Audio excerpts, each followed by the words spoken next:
1997, Disney Animation UK was formed for the explicit purpose of allowing Richard Williams to personally direct the animation for Who Framed Roger Rabbit.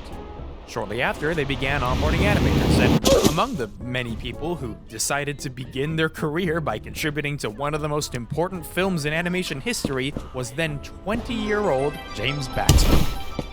Clearly, this is not a very strong start to his career. This is why 3 years later, he would go on to draw one of the most technically impressive scenes in any Disney film there is.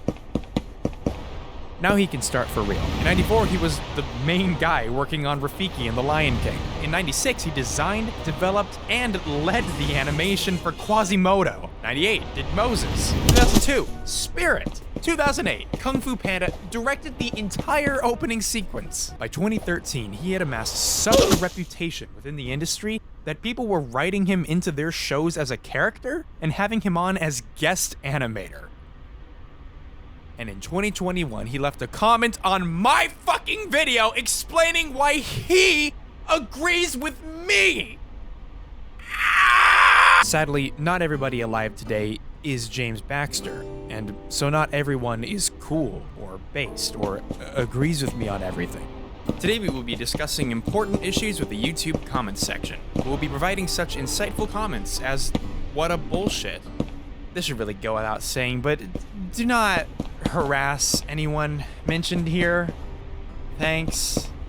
Oh, also, Mr. James, if you are watching, I would like to say thank you for taking the time and leaving a comment.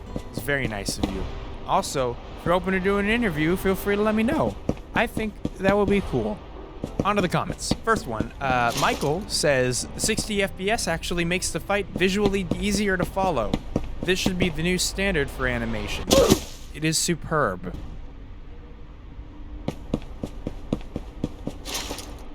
From a technical point of view, it's really interesting. Like how a toddler gives you a crappy painting, but you're impressed by how less sucky it is than you'd expect. Oh, wow, Rife? That's good job. Panning shots in anime look better interpolated.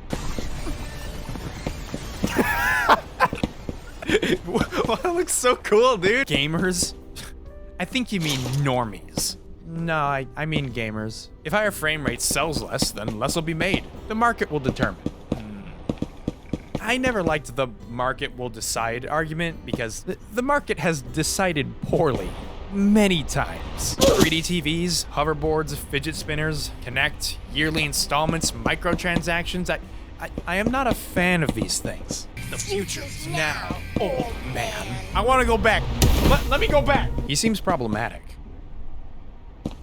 I'm subbing. Maybe the crappy AI videos are showing companies there's a market for it. Ooh, I sure hope not. It'd be nice to see it done right. Actually, there's a guy who took it upon himself. This is 48 frames per second. And it looks really fucking good, not gonna lie. I have hired them. Now, I know some people are gonna take this and be like, see? It does look good! Everyone should do this! But let me ask you this. Do you think it's worth doubling the workload of every single animator in a studio for like maybe 3 years? Personally, you know, I don't think so. I don't know. Sounds like you're just too lazy to animate more frames. Yeah, me and the entire industry, collectively, just too lazy. That's our problem.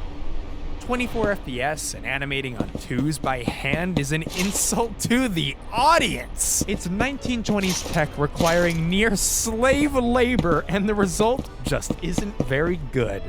Gamers have seen the future, and poor substitutes are no longer acceptable. You've worn a rut into your mind where crappy frame rates look filmic. Like how some people prefer the distortion of LPs or the artifacts of MP3s. No, they fucking don't. Nobody hears this and is like, ah, vintage. Calling this a straw man would be like describing Kennedy's death as a fucking headache. The reality is that it's just an excuse to save on cost and talent. If you had a neural network smart enough to upsample the frame rate and get it looking higher budget and effort went into it, you'd click that button. Who is leaving these comments? I must be arguing with a cat or